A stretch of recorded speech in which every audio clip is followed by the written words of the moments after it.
Hi, thank you for coming to Signs of the Times with Pastor Tony. Thank you.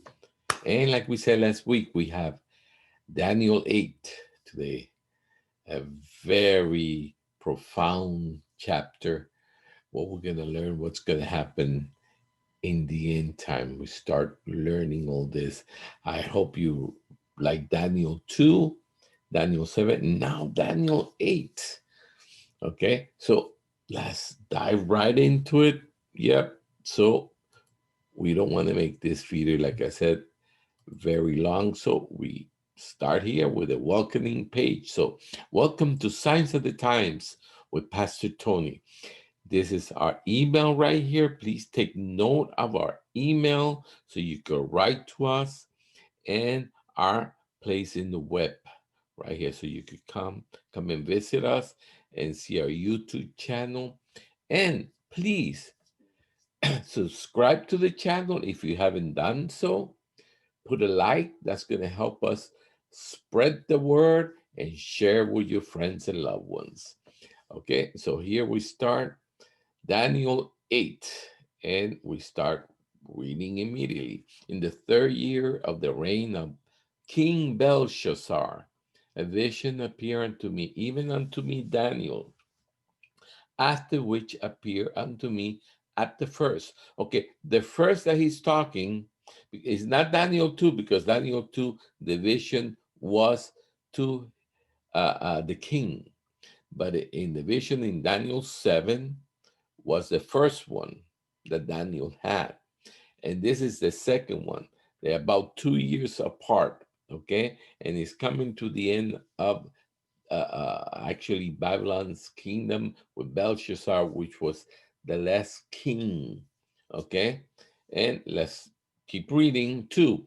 And I saw in a vision, and it came to pass when I saw that I was in Shushan in the palace, which is in the province of Elam, and I saw in a vision, and I was by the river Ulai. Okay, Shushan, the capital of Persia. Now, still the kingdom of Babylon is the world power of its day, and is still in power.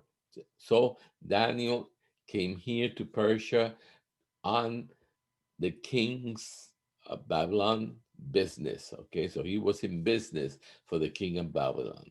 Okay, 3.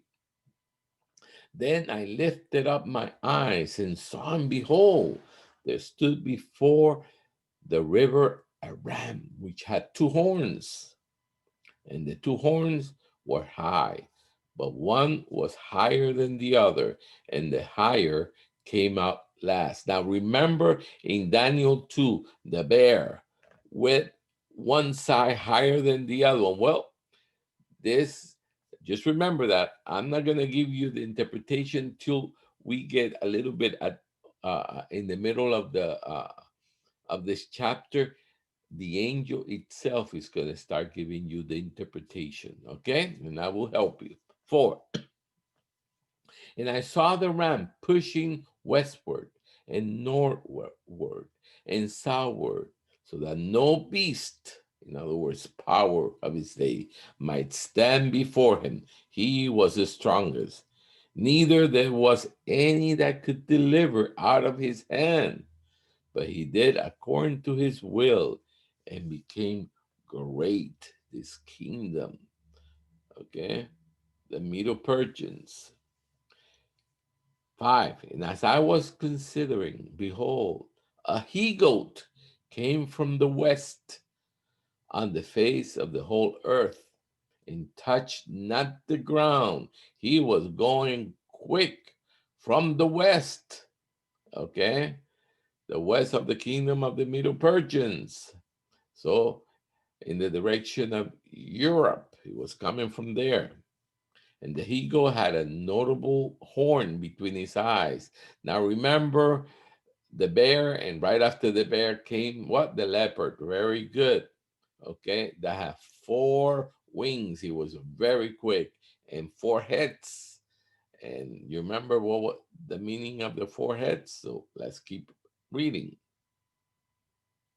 6. And he came to the ram that had 2 horns, which I had seen standing before me in the river, and ran unto him in the fury of his power. 7. And I saw him come close unto the ram, and he was moved with choler. He was very mad against him, and smote the ram, and brake his two horns.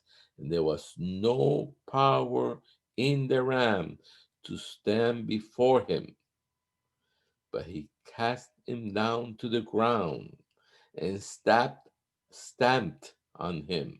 And there was none that could deliver the ram out of his hand. 8. Therefore the he-goat waxed very great, and when he was strong, the great horn was broken, and, and from it came four notables, one towards the four winds of heaven. You remember Daniel 7? Remember Daniel 7? Okay? What happened there? Okay? When the leopard came and smote the bear. Oops, sorry, here, 9. And out of one of them came forth a little horn. Now he's going to jump all the way to the time of the end. Okay, the time we live in now, which waxed exceedingly great towards the south, towards the east, and towards the pleasant land. The pleasant land is Israel. 10. And he waxed great even to the hosts of heaven, and he cast down some of the hosts and of the stars to the ground, and stamped upon them.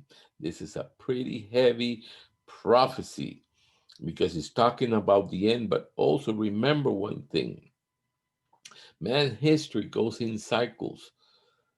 You see, we had in the world uh, uh, previous antichrist, not the antichrist of the end, but previous, you know, and one we're going to get into, maybe we're going to do another class on prophecy of all this time, and you're going to see how, just like in Ecclesiastes, uh, um, the um, the man of God, which was Solomon, said that there's nothing new under the sun. You see, because the battle is really between the forces of God and the forces of the devil. Okay, so it just goes round more or less the same till we get to the nitty gritty, which is coming now in our time, and we're gonna see this the real antichrist coming out, the last one, and all these mighty things that are gonna happen. But anyway, let's keep reading 11. Yeah, okay. Let me read 10 again. And he waxed great even to the host of heaven. In other words, against heaven itself, and cast down some of the hosts and of the stars to the ground, and stamped on them. 11. Yeah, he magnified himself even to the prince of the host, and by him the daily sacrifice was taken away, and the place of his sanctuary was cast down. 12. And a host was given him against the daily sacrifice by reason of the transgression, and he cast down the truth to the ground. In other words, God's word. And he practiced and prospered. He prospered for this time. 13. Then I heard one saint speaking, and another saint said unto the certain saint which spake, how long shall be the vision concerning the daily sacrifice and the transgression of desolation, to give both the sanctuary and the host to be trodden under foot? Okay, remember, all this interpretation is going to come just in a few verses more. Okay, 14. And he said unto me, unto 2,300 days, then shall the sanctuary be cleansed. That's about 6 years and 30 days. Okay. 15. And it came to pass when I, even I, Daniel, had seen the vision and sought for the meaning. He wanted to know, what is this? Then beheld, there stood before me as the appearance of a man. 16. And I heard a man's voice between the banks of Ulai, which called and said, Gabriel, make this man to understand the vision. 70. So he came near where I stood. And when he came, I was afraid and I fell upon my face. Boy, Gabriel came and he just fell on his face. But he said unto me, Understand, O son of man, for at the time of the end shall be the vision. This is for the time of the end, for the very last days. 18. Now, as he was speaking with me, I was in a deep sleep on my face towards the ground. He just fainted. But he touched me and set me upright. So he came right up. 19. And he said, Behold, here comes the interpretation. I will make thee to know what shall be in the last end of the indignation. For the time appointed, the end shall be. Okay, God has everything appointed. 20.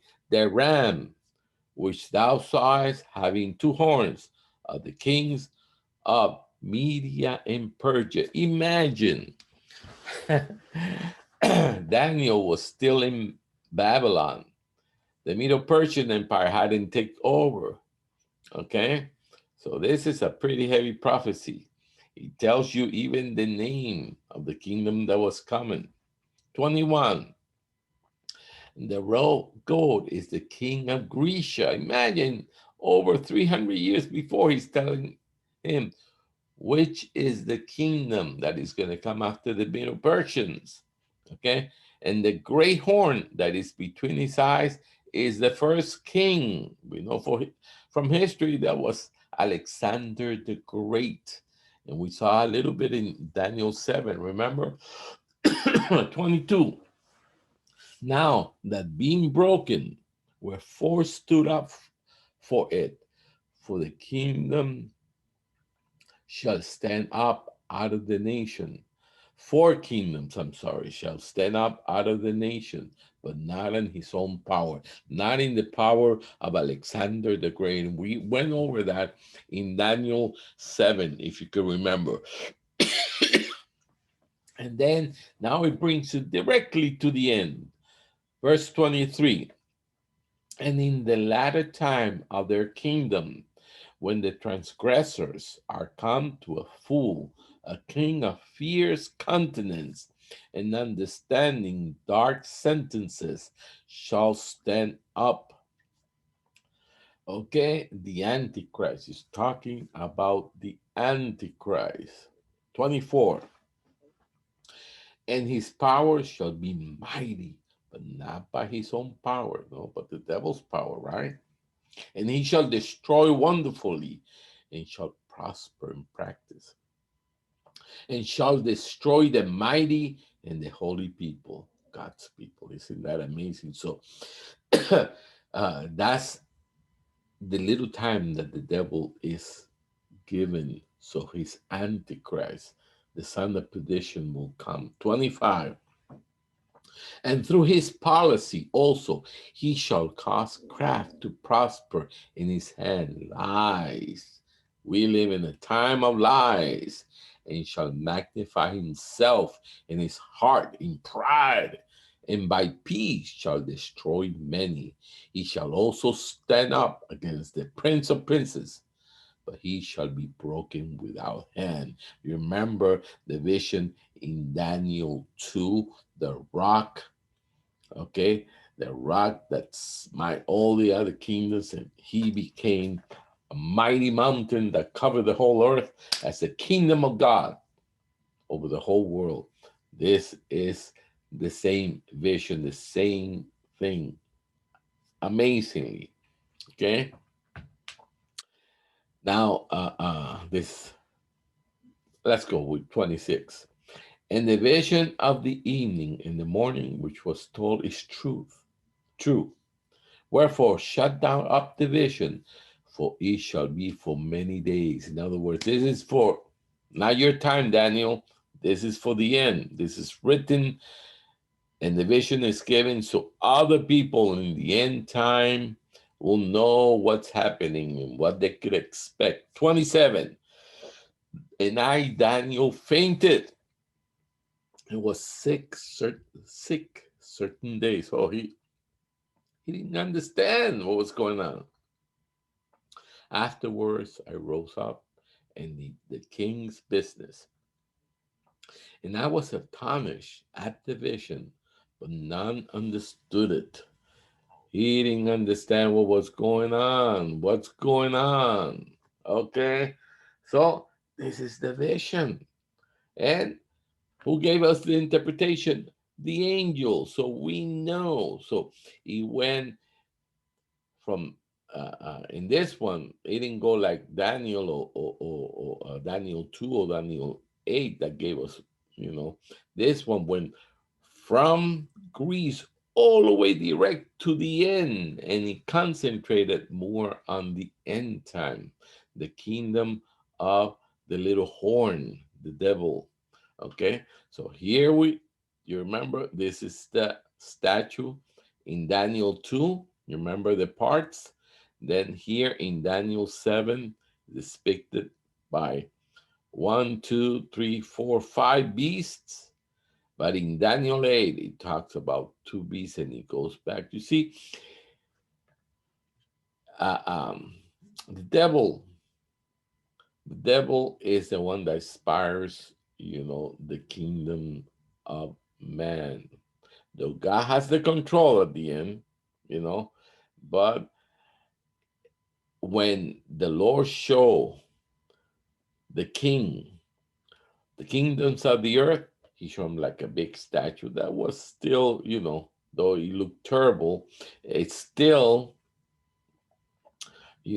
for man, it's like, oh, okay, look at these powers. But when he showed his prophet, he showed like ravening beasts, that destroy, they eat, and that's the vision. So I hope you liked it. Now, the next one we're gonna have is Daniel 9. But we might give 1 or 2 weeks. We're gonna do something else. We're gonna get into other classes, and then we're gonna start in Daniel 9, which is amazing because in Daniel 9, you're gonna see how it brings us actually to the year exactly that Jesus was crucified. And he says that he died not for himself, but for us.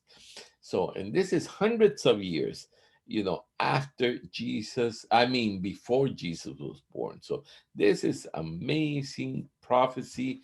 And you're going to see how, as we get to Daniel, the other chapters is going to really talk mainly about the end time. But 9 is a pretty good heavy chapter. Okay, so anyway, thank you for visiting us this time. God bless you. Please take note, just in case you didn't do it. Signs of the time, that's our email, and a place in the web. Come and visit us. God bless you. Thank you for being here, and share with your friends. And here we are going to stop 1 second here. Oops. Yeah, we're going to stop right here. God bless you. Thank you. I see.